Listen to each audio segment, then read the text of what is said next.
गर्जा Maharashtra news, सदैव आपल्यासोबत।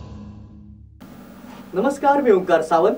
गर्जा Maharashtra news मध्ये आपले स्वागत। सांगलीतील नवशिक्षण मंदिर शाळेतील मुख्याध्यापिकेने त्या शाळेतील शिक्षक कृष्णात पाटील यांना त्यांचा पगार देण्यासाठी 2500 रुपयांची लाच मागितली। त्याच बाबतीत लाचलुचपत प्रतिबंधक पथकाने त्यांना काल अटक केली। सांगलीतील नवशिक्षण मंदिर या विद्यालयातील मुख्याध्यापिका सुरेखा पाटील यांच्यावर प्रतिबंधक कार्यालयात लाचलुचपतीची तक्रार करण्यात आली आहे। हा आरोप त्या शाळेतील कृष्णात पाटील या शिक्षकांनी मुख्याध्यापिका सुरेखा पाटील यांच्यावर लावला होता। कृष्णात पाटील यांचा मंजूर पगार 9996 असा आहे। त्या पगाराची मागणी करायला जेव्हा ते गेले तेव्हा मुख्याध्यापिका सुरेखा पाटील यांनी त्यांच्याकडे 2500 रुपयांच्या लाचेची मागणी केल्याचं कृष्णात पाटील यांनी सांगितलंय। सांगली एसटी बस स्टँडच्या नजीकच नवशिक्षण मंदिर या शाळेजवळच मुख्याध्यापिका सुरेखा पाटील यांच्या विरोधात सापळा रचण्यात आला होता।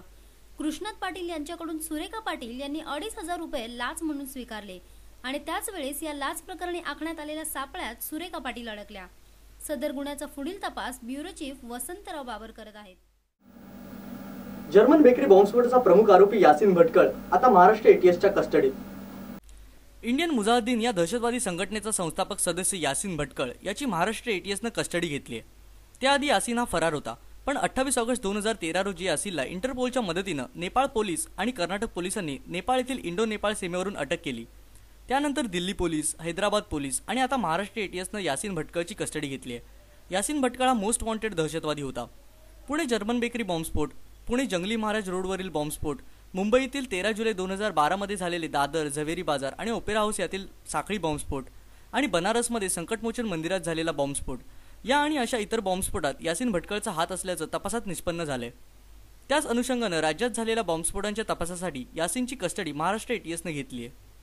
50 ते 5:55 संध्याकाळच्या दरम्यान झाले एकूण 5 मिनिटात 3 बॉम्बस्फोट एकाच वेळी झाल्याने एकूण 27 लोक ठार, 127 लोक ठार, 127 लोक इंजुर्ड जखमी झाले होते। या तिघांमधील जो प्रमुख आरोपी होता, ज्याने हे सगळे बॉम्ब तयार केले होते, तो यासिन भटकळ व त्याचा साथीदार दरवेज यांना आज मौका कोर्टापुढे हजर करण्यात आलं होतं। त्यांची आम्ही 14 दिवसाची पोलीस कस्टडी रिमांड मागितली होती। कोर्टाने ती आम्हाला 13 दिवस दिलेली आहे। जळगावच्या मनसे कार्यकर्त्यांनी केले जिल्हा बँक समोर आंदोलन। जळगाव जिल्ह्यातील बंद पडलेले साखर कारखाने लवकरच सुरू करावेत, शेतकऱ्यांच्या सर्व समस्या सोडवाव्यात, तसेच जिल्हा बँकेतील कथित भ्रष्टाचाराची चौकशी व्हावी, अशा विविध मागण्यांसाठी जळगाव महाराष्ट्र नवनिर्माण सेनेच्या कार्यकर्त्यांनी आज जिल्हा बँकेसमोर निदर्शने केली। यावेळी त्यांनी बँकेत जाण्याचा रस्ताही अडवण्याचा प्रयत्न केला। 1250 तिथून सुरुवात करावी। मग निविदा तुम्हाला 55 लाखाची आहे, 90 लाखाची असू द्या, त्याचा तुम्ही विचार करा ना।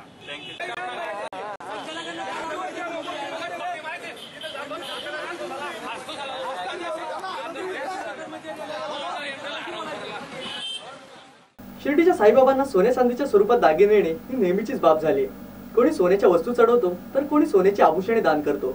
आज औरंगाबाद येथील एका अनोळखी भक्ताने 183 ग्रॅम सोन्याचा हार अर्पण केलाय, ज्याची किंमत साई ट्रस्टच्या वतीने 5,03,000 घोषित करण्यात आली। सोन्याच्या हाराला अत्यंत कुशलतेने आणि काळजीपूर्वक घडवले गेले। आज सकाळी बाबांच्या मूर्तीला हार अर्पण करण्यात आला। सोन्याचा हार अर्पण करणाऱ्या भक्ताने मात्र त्याचे नाव गुप्त ठेवले आहे। औरंगाबाद के एक भक्त जो है उन्होंने नाम बताना वाजिब नहीं समझा, तो उन्होंने हमारे ट्रस्ट को बाबा के चरण में 183 ग्राम का सोने का हार दान किया है। उसका कुल मूल्य है 5,03,000 रुपये।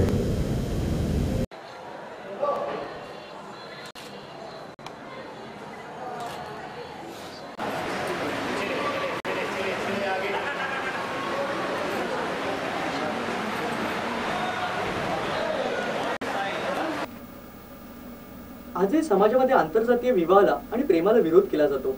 त्यामुळे समाजाच्या त्रासापासून वाचण्यासाठी ही प्रेमीयुगलं मृत्यूला सामोरी जातात। असाच एक प्रत्यय आज वाशी येथे बघण्यास मिळाला। त्या प्रेमीयुगलांनी वाशी पुलावरून उडी मारली आणि जीव देण्याचा प्रयत्न केला, परंतु त्यावेळी त्यांचा प्राण वाचवला एका कोळी व्यक्तीने। नवी मुंबईतील वाशी येथील एका प्रेमी युगलाने जीवनाला कंटाळून मृत्यूला कवटाळण्याचा प्रयत्न केला। आपले कुटुंबीय आणि समाजामध्ये आपल्या नात्याचा कधीही कोणी स्वीकार करणार नाही, त्यामुळे आपण कधीही एकत्र येऊ शकत नसल्याच्या भीतीने या दोघांनी स्वतःला संपवण्याचा निर्धार केला। ही घटना सकाळी 11 वाजता घडली। 22 वर्षीय सूरज गणवीर आणि 16 वर्षीय ऋतुजा कांबळे यांनी वाशी खाडी पुलावरून उडी मारून आत्महत्येचा प्रयत्न केला, पण म्हणतात ना देव तेथील कोळी विनोद गौड यांनी त्यांना बुडताना पाहिले। त्याच वेळी त्यांनी त्या दोघांचे प्राण वाचवले। मच्छीमार विनोद गौड यांना या संदर्भात विचारले असता त्यांनी सांगितले, मासे पकडत असताना माझी नजर त्या दोघांवर पडली आणि मी त्यांना लगेचच वाचवलं। 11 बजे कूदे हम एक जाली डाल के मैं रोटी खा रहा था उधर होड़ी बांध के। हाँ, तो देखा कि ये दोनों डूब रहे हैं उसमें। अच्छा। एक डूब गई थी वो लेडीज। अच्छा। और ये लड़का खाली मुंडी दिख रहा था। अच्छा। तो पहले लड़के को पकड़ के खींच के नाव में डाला। अच्छा। और उसके बाद में इसका बार पकड़ के इसे मुंडी ऊपर टांग के तब नाव एक हाथ से चला के थोड़ा हम बोला उधर पत्थर में साइड में करेंगे, तो टावर के नीचे में वो पत्थर दिख रहा था, तो वो नाव ऐसा घूम गई। अब ज्यादा लोड हो गया, तब उसके बाद में इसका बार पकड़ के थोड़ा दूर खींचे, तब उस लड़के से मैं बोला इसका टांग पकड़, और टांग पकड़ फिर पलटी मारे तो मेरी होड़ी पूरा डूब गई, उसमें पूरा पानी भर गया।